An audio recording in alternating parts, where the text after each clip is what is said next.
তাহলে ওই যে শরীফ ওসমান হাদির মতো গুলি করে উড়িয়ে দিবে। হাজার হাজার কোটি টাকা নতুন করে মিটিং করেছে, ইলেকশনের আগে অ্যাসাসিনেশন করা হবে, গুপ্ত হত্যা করা হবে। পুরো এখানে ভারতীয় আধিপত্যবাদ এখানে সব থেকে বেশি অ্যাক্টিভ আছে। হাজার হাজার কোটি টাকা তার সচিবরা, তার পুলিশরা, তার পান্ডারা সব রয়ে গেছে। আর্মির মধ্যে একটা বড় অংশ রয়ে গেছে, কোনো সংস্কার করা হয় নাই। বারবার স্যাবোটেজ করবার চেষ্টা করছে, এই রাষ্ট্রকে, এই সরকারকে ফেল করানোর চেষ্টা করছে। তো আপনি মুক্তিযুদ্ধের পরে যে ৩-৪ বছর এইরকম রাজধানী হয়েছে, সেটাকে যদি অটকুন দিতে পারেন যে নতুন রাষ্ট্র গঠনের আগে এই ঝামেলাটা হয়, তাহলে এই যে নতুন বাংলাদেশের স্বপ্নের মধ্যে এইগুলোকে আপনি বড় করে মপ করে ফ্রেমিং করেন। আপনি এই জবান যে আপনার না, এই জবান যে দিল্লির জবান, ভারতীয় আধিপত্যবাদের জবান, সেইটা বুঝতে আমাদের পিএইচডি করা লাগে না। যদি কালে ভদ্রে একজনও এই গণতান্ত্রিক সিস্টেমের মধ্যে সত্যবাদী আমানতদার ঢুকে যায়, বাঘের বাচ্চা ন্যায় পরায়ণ ঢুকে যায়, তাহলে ওই যে শরীফ ওসমান হাদির মতো গুলি করে উড়িয়ে দিবে, টিকতে দিবে না এই সিস্টেমে। এই সিস্টেম ওইভাবেই তৈরি করা আছে। এখানে মিথ্যা বলে 2 নম্বরের রাস্তা অবলম্বন করে টিকে থাকতে হবে। আর 2 নম্বরের রাস্তা অবলম্বন করলেই তো আপনি গায়েবের সূত্রে গোলাম হয়ে গেছেন। দুনিয়াতে আপনি যত বড় এমপি, মন্ত্রী, মিনিস্টার হন, প্রধানমন্ত্রী হন, তাতে কি যায় আসে? আপনি 2 নম্বরের রাস্তা অবলম্বন করে প্রধানমন্ত্রী হয়েছেন, তার মানে ভারত আমেরিকা আপনাকে টাকা দিয়ে কিনে নিতে পারবে, কিন্তু আপনি 2 নম্বর, আপনার মেরুদণ্ড নাই। তাহলে একজন নবী যার কাছে নিয়মিত ওহী আসতেছে, তিনি গায়েবের সূত্র এত ভালোভাবে জানে যে বদরে যদি আমাকে জিততে হয় তো গায়েবের মদদ লাগবে, আর গায়েবের মদদ আনতে হলে রাতে আমাকে সালাত আদায় করতে হবে, আর কোনো রাস্তা নাই। এটাই গায়েবের সূত্র। আর বাংলাদেশের মুসলমানেরা মনে করতেছে এরা ইসলাম প্রতিষ্ঠা করবে এক ওয়াক্ত সালাত আদায় না করে, মিছিল করে, মিটিং করে, লিল্লাহে তাকবীর দিয়ে, আর সালাত আদায় না করে এরা ইসলামকে বিজয় করবে। গায়েবের সূত্রে না চললে দুনিয়ার সূত্রে ইসলাম বিজয় হবে না। ঠেকা পড়েনি আল্লাহর, তোমাকে ইসলাম বিজয় করতে হবে। যেখানে মুহাম্মদ সাল্লাল্লাহু আলাইহি ওয়াসাল্লাম রাতের সালাত ছাড়া জিততে পারতেছে না, তুমি কে বাবা? তুমি কে যে 5 ওয়াক্ত সালাত ছাড়াই জিতবা? আর সুদী প্রথা দেওয়া আছে গোলাম তৈরি করার জন্য। রাসূল সাল্লাল্লাহু আলাইহি ওয়াসাল্লাম বলছে, আল্লাহুম্মা আউযুকা মিনাল মা'সামি ওয়াল মাগরাম, হে আল্লাহ, লোন থেকে বাঁচতে চাই। সাহাবীরা জিজ্ঞেস করলেন, আল্লাহ নবী কেন লোন থেকে বাঁচতে চান? তো লোন থেকে বাঁচতে চাই এই জন্য যে মানুষ যখন লোন নেওয়া শুরু করে মিথ্যা বলা শুরু করে। এখন আপনাদের এই গোটা চাঁপাইনবাবগঞ্জ সদর উপজেলার মধ্যে যত লোনের মাধ্যম আছে, যত কিস্তির মাধ্যম আছে, যত মা বোন কিস্তিতে টাকা নিয়েছে, তাদের সকলের কাছ থেকে আপনি খোঁজ নিয়ে দেখেন যে কিস্তির জন্য তারা নিজেরা তো মিথ্যা বলেছে, তাদের সন্তান সন্ততিকে পর্যন্ত মিথ্যা বলতে বাধ্য করেছে। এরকম আছে না? নাই? আছে। তাহলে যখনই মিথ্যা এবং 2 নম্বরই শুরু হয়ে গেছে, তখন এখান থেকে আর নেতা তৈরি হবে না। নেতা তৈরির রাস্তা বন্ধ, শেষ। দুনিয়ার দৃষ্টিতে নেতা আসতে পারে, আল্লাহর দৃষ্টিতে নেতা আসবে না। গোলাম তৈরি হচ্ছে। আর গায়েবের দৃষ্টিতে যতক্ষণ নেতা তৈরি না হবে ততক্ষণ বিজয় আসবে না। কেন? মুসলমানদের বিজয় গায়েবের রাস্তায় নির্ধারিত, ইসলামের বিজয়। দরকার নাই বাংলাদেশের মুসলমানদের বিজয়, আল্লাহ তো ঠেকা পড়েনি ইসলাম বাংলাদেশের মুসলমানদের বিজয় করতে হবে।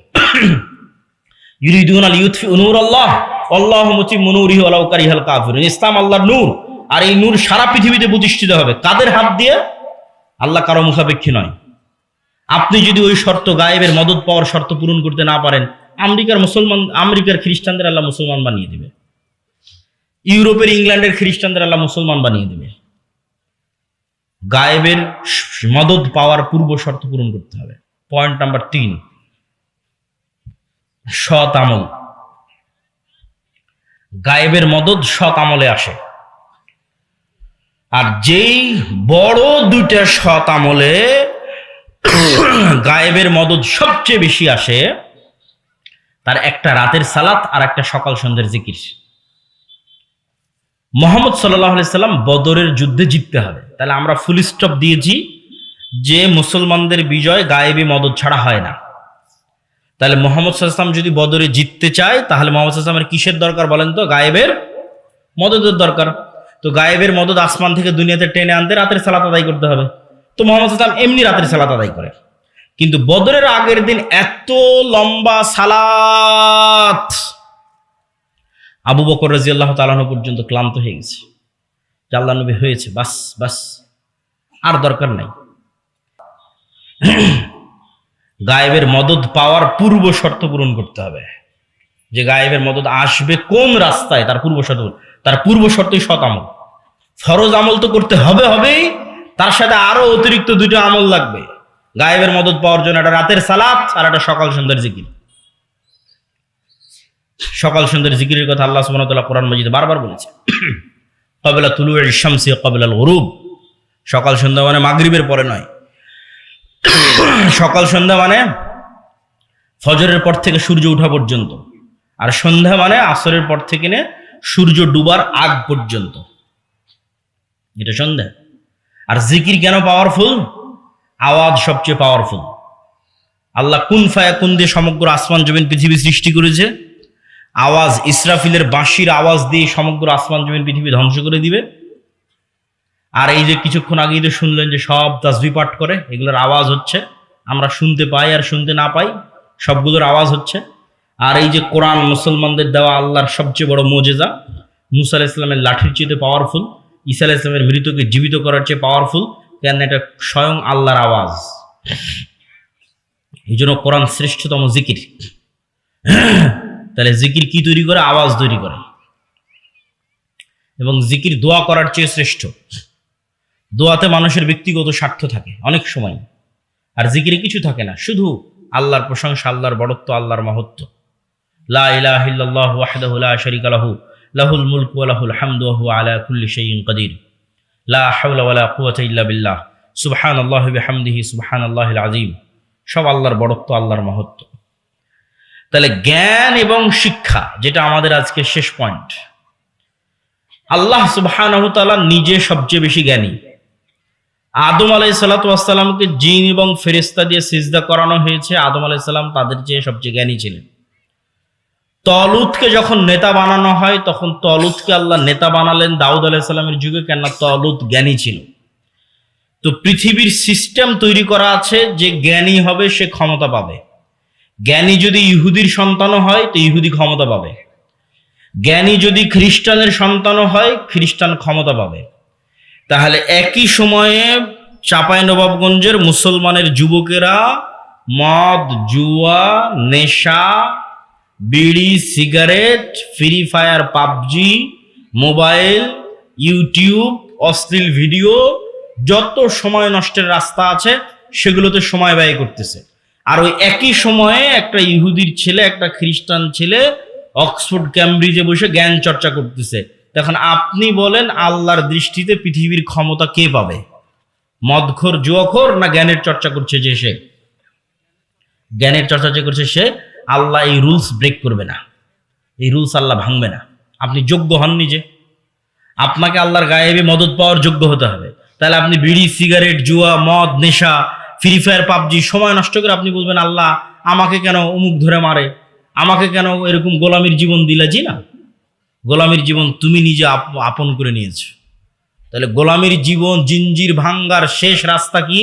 আল্লাহ পৃথিবী তৈরি করেছে এভাবে, জ্ঞান যার, ক্ষমতা তার। তো তুমি বাবা যদি গোলামির জিঞ্জির ভাঙতে চাও, তাহলে এই যে যত সময় নষ্টের রাস্তা আছে সব সময় নষ্টের রাস্তা থেকে তওবা করে ফিরে এসে বই নিয়ে বসে পড়ো, জ্ঞান অর্জন করো। আর যদি বলো যে না দরকার নাই, তাহলে ওই যে বয়স যখন 30 তখন হয় প্রবাসে গিয়ে কামলা খাটতে হচ্ছে, আর না হয় মিথ্যা ডকুমেন্টস, মিথ্যা পেপার তৈরি করে দালালকে টাকা দিয়ে ভূমধ্যসাগর পাড়ি দিয়ে ইউরোপ আমেরিকায় গিয়ে মিথ্যা কথা বলে, মিথ্যা ওয়াদা দিয়ে, মিথ্যা সিস্টেমে, যত মিথ্যার উপর আছে পুরো জীবন শেষ পর্যন্ত মিথ্যার উপরেই। সবচেয়ে বেশি মিথ্যা বলে আজকের যুগে, সবচেয়ে বেশি মিথ্যা বলার প্রবণতা মুসলমানদের মধ্যে আছে। তার কারণ হচ্ছে গোলামি। আল্লামা ইকবাল লিখেছেন, গোলামি মে বদল জাতে হ্যাঁ কওমোं का ज़मीर। গোলামির কারণে জাতির চরিত্র পরিবর্তন হয়ে যায়। গোলামির কারণে যে জাতির চরিত্র পরিবর্তন হয় তার একটা উদাহরণ দিয়ে আজকের বক্তব্যের শেষের দিকে চলে যাব। আমি যখন ইংল্যান্ড থেকে যখন স্পেন এবং ইতালি এবং ফ্রান্স সফর করি, তার আগ পর্যন্ত জানতাম গোটা পৃথিবী চলে ইংরেজি ভাষায়। ইংল্যান্ড থেকে যখন স্পেন, ফ্রান্স এবং ইতালি গেলাম, বিমানবন্দরে এক্সিট লেখা তার ইংরেজিতে খুঁজে পাই না। এরকমও বিমানবন্দর পেয়েছি যেখানে এক্সিট যে ইংরেজিতে লেখা আছে, কোন দিক দিয়ে যে বের হবো ওইটাও খুঁজে পাই না, ইংরেজি নাই। মাথায় ঘুরে গেল, ইংরেজি নাই কেন? এক এক দেশে এক এক ভাষা, তো ইংরেজির তো অস্তিত্ব থাকবে। তারপরে যখন ফ্রান্সে গেলাম, ফরাসি, প্রচুর পরিমাণে আফ্রিকান মুসলমানরা আমাদের মদিনাতেও পড়তো। ওদের সেকেন্ড ল্যাঙ্গুয়েজ ফরাসি। কেমনে ওদের সেকেন্ড ল্যাঙ্গুয়েজ ফরাসি হয়? আফ্রিকায় এত, এই ফ্রান্সে এত আফ্রিকান মুসলমান কেন? আফ্রিকান মুসলমানদের ভাষা কেন ফরাসি, আর ভারত পাকিস্তান মুসলমানদের ভাষা কেন ইংরেজি? ইংরেজি দিয়ে নাকি সারা পৃথিবী চলে, তাহলে ইতালি ফ্রান্স স্পেন ইংরেজি নাই কেন? জার্মানিতে ইংরেজি নাই কেন? তাহলে আমরা যে নিজের অজান্তে মনে করছি যে ইংরেজি খুব দামি, এটা হচ্ছে গোলামির চিহ্ন বহন করতেছি নিজের অজান্তে। আমি বুঝাতে না পারলে এটা আমার ব্যর্থতা। 190 বছর যেহেতু আমরা ব্রিটিশদের গোলামি করেছি, ওটা অটোমেটিক নিজের অজান্তে বহন করতেছি যে ইংরেজি শ্রেষ্ঠ। ঠিক ওই আফ্রিকার মুসলমানরা যাদেরকে ফ্রান্স শাসন করেছে, ওরা নিজের অজান্তে বহন করতেছে যে আমাকে ফরাসি শিখতে হবে। এই জন্য ইংল্যান্ডে ভারত পাকিস্তান বাংলাদেশের মুসলমান বেশি, আর ফ্রান্সে আফ্রিকার মুসলমানেরা বেশি। আর একটা পয়েন্ট জেনে নেন, যেখানে গোলামি যত বেশি, ওখানে মিথ্যা 2 নম্বরে জুয়াচুরি ডাকাতি তত বেশি। আপনি বাংলাদেশের মুসলমানদের সাথে রোহিঙ্গা মুসলমানদের তুলনা করবেন, বাংলাদেশের মুসলমানদের সাথে ভারতের মুসলমানদের তুলনা করবেন, তারপরে হচ্ছে গাজার মুসলমানদের তুলনা করবেন, তারপর আফ্রিকার মুসলমানদের তুলনা করবেন। যেখানে দেখবেন বেশি 2 নম্বরই, বেশি ধোকাবাজি, বুঝবেন এরা বেশি ভয়ঙ্কর গোলামিতে ছিল। তো গোলামির চিহ্ন মানুষ নিজের অজান্তে বহন করে। তো এই গোলামির চিহ্ন যদি ভাঙতে চাই, নিজেকেই ভাঙতে হবে। ভাঙ্গার একটাই রাস্তা, গায়েবের সূত্র জানতে হবে। গায়েবের সূত্র আজকে আপনাদের বলে দিলাম। ন্যায়পরায়ণ সত্যবাদী হওয়া ছাড়া, সৎ আমল করা ছাড়া, জ্ঞান এবং শিক্ষায় এগিয়ে যাওয়া ছাড়া আপনি আল্লাহর দৃষ্টিতে গায়েবী মদদ পাওয়ার যোগ্য বলে বিবেচিত হবেন না। ফলত দুনিয়ার রাস্তায় আপনি যতই চেষ্টা করেন, আপনার গোলামির জিঞ্জির ভাঙবে না।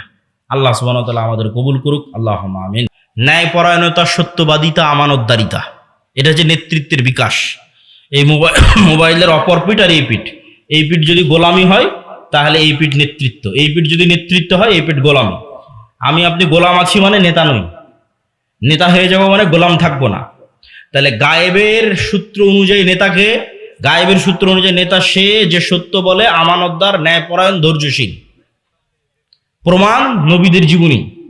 মুহাম্মদ সাল্লাল্লাহু আলাইহি ওয়াসাল্লামকে আল্লাহ আলাদা করে শিখায়নি যে মুহাম্মদ তুমি আজ থেকে মিথ্যা বলিও না।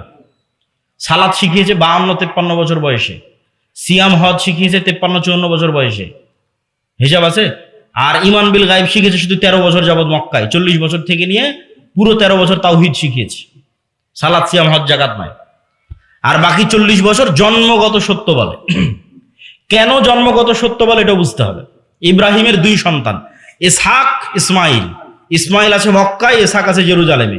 ইসহাকের ছেলে ইয়াকুব, ইয়াকুবের ছেলে ইউসুফ। ইউসুফের হাত ধরে সব চলে গেল মিশরে। মিশরে ইউসুফের মৃত্যুর পর সব হয়ে গেল ফেরাউনের গোলাম। 300 বছরের গোলামি। 400 বছর পর মুসা আলাইহিস সালাম সেই গোলামি থেকে বাঁচানোর চেষ্টা করলো। তাহলে 300 বছর গোলামি করতে যায় বানু ইসরায়েলরা মিথ্যা, ধোকা, 2 নম্বরে জুয়াচুরি, বাটপারি, যত রাস্তা আছে দুনিয়াতে। কেন গোলামের এটা ছাড়া জীবন চলবে না। 10 জন গোলাম যদি এখানে থাকে, ও একটা রুটির জন্য মিথ্যা বলবে, একটা রুটির জন্য মারামারি করবে, একটা রুটির জন্য আরেকজনকে হত্যা করবে, এটাই গোলামের জীবন। তাহলে 300 বছর ফেরাউনের অধীনে গোলাম থেকেছে বানু ইসরায়েল। দিয়ে কি শিখেছে? 2 নম্বরের রাস্তা শিখেছে। আল্লাহ যখন জেরুজালেম বিজয় দিল, দিয়ে বললো মাথা নিচু করে ঢুকিস, তখন ওরা পিছন আগে দিয়ে ঢুকলো। এর নাম নিমক হারাম জাতি। আল্লাহ বললো শনিবারের দিন মাছ ধরবি না, বললো ঠিক আছে শনিবারের দিন মাছ ধরবো না। শনিবারের দিন মাছকে আটকে রেখে দিল, রবিবারের দিন মাছ ধরলো। এরকম 2 নম্বর শয়তানি বুদ্ধিওয়ালা জাতি হচ্ছে বানু ইসরায়েল, যারা নবীর সন্তান। এই শয়তানি 2 নম্বর বুদ্ধি শিখলো কোত্থেকে? ফেরাউনের গোলামির কারণে। আর ইসমাইলের বংশধরেরা মুহাম্মদ সাল্লাল্লাহু আলাইহি ওয়াসাল্লাম পর্যন্ত কোনোদিন কারো গোলাম হয়নি। মক্কার কাফের মুশরিকরা কোনোদিন কারো গোলাম ছিল না। কোনো রাজা বাদশাহ এসে কোনোদিন মক্কা দখল করেনি। মক্কার মতো শুষ্ক মরুভূমি কেউ কোনোদিন দখল করেনি। ফলত আবু তালেব কাফের হতে পারে, আব্দুল মুত্তালিব কাফের হতে পারে, মুশরিক হতে পারে, আবু সুফিয়ান কাফের মুশরিক হতে পারে, কিন্তু কারো 1 টাকা মেরে নিয়েছে আর প্রমাণ কেউ কোনোদিন দেখাতে পারবে না। কেন? এরা ইসমাইলের সন্তান, এরা জানেই না যে টাকা মারতে হয়, জানেই না যে মিথ্যা বলতে হয়। আবু সুফিয়ানকে যখন বাদশাহ হিরাক্লিয়াস জেরুজালেমে ডেকে জিজ্ঞেস করেছে, তখন আবু সুফিয়ান কাফের। বদর, উহুদ, খন্দক প্রত্যেক যুদ্ধে মুহাম্মদ সাল্লাল্লাহু আলাইহি ওয়াসাল্লামের মুখোমুখি দাঁড়িয়ে আছে, সেনাপতি, কাফের মুশরিকদের সেনাপতি। তাও আবু সুফিয়ান মিথ্যা বলে, কারণ মিথ্যা বলা জানেই না, বলবে কিভাবে? জানলে তো বলবে যে মিথ্যা বলতে হয়। এরা হচ্ছে ইসমাইলের সন্তান, কুরাইশ বংশের অধিকারী। এরা কোনোদিন কারো গোলাম ছিল না, ফলত 2 নম্বরই রাস্তা এরা জানে না। আল্লাহর নবী যখন তাওহীদের দাওয়াত নিয়ে আসলো, এরা তাওহীদ রিসিভ করলো, তখন আগে থেকে জন্মগত নেতৃত্ব, সত্যবাদিতা, আমানতদারিতা, ন্যায়পরায়ণতা, তার সাথে যুক্ত হলো তাওহীদ। যে ছোট্ট মক্কা নগরীর নেতারা হয়ে গেল সারা বিশ্বের নেতা। আল্লাহু আকবার। কোথায় আবু তালেব কাফের অবস্থায় মৃত্যুবরণ করলো, সে আবু তালেবের ছেলে আলী হয়ে গেল 4র্থ খলিফা। আবু সুফিয়ান মুসলমান হয়ে গেলেন, আবু সুফিয়ানের ছেলে মুয়াবিয়া, তারপরে উমাইয়া খেলাফত, এইদিকে ভারত, ওইদিকে স্পেন, ওইদিকে আফ্রিকা, ওইদিকে মধ্য এশিয়া, অর্ধ বিশ্ব জয় করে ফেলে দেবে। তাহলে গায়েবে নেতা নির্ধারিত হচ্ছে কিভাবে? সত্য বললে, ন্যায়পরায়ণ হলে, আমানতদার হলে নেতৃত্বের যোগ্য, না হলে ক্রস, নেতার নাম থেকে নাম কাটা। তাহলে এখন আমাদের মধ্যে গণতন্ত্র দেওয়াই আছে, সুদী প্রথা চালু রাখাই আছে, যেন কোনো সত্যবাদী আমানতদার ন্যায়পরায়ণ নেতা উঠেই আসতে না পারে। কেন গণতন্ত্রের সিস্টেম এত জঘন্য, এত নিকৃষ্ট, এখানে এক দলের নেতা আর এক দলের নেতার বিরুদ্ধে তো বলবেই, একই আসনের মনোনয়ন প্রার্থী একই দলের একজন আর একজনের বিরুদ্ধে মিথ্যা বলবে।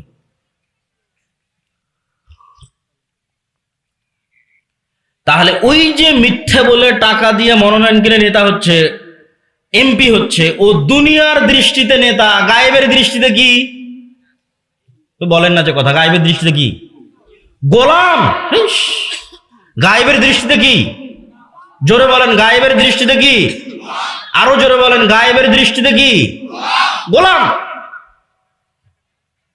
তাহলে যে এমপি মন্ত্রী এই গণতান্ত্রিক ন্যাক্কারজনক সিস্টেমের মধ্যে মিথ্যা বলতে বাধ্য, দুর্নীতি করতে বাধ্য, তাহলে এই 2 নম্বরই দুর্নীতি মিথ্যার মধ্যে দিয়ে যে নেতা তৈরি হয়ে আসতেছে, ও গায়েবের দৃষ্টিতে গোলাম। তো নেতা হবে কোথায় থেকে? স্বাধীনতা আসবে কোথায় থেকে? গোলাম তৈরি হচ্ছে যে। গায়েবের সূত্রে নেতা আসতে হবে।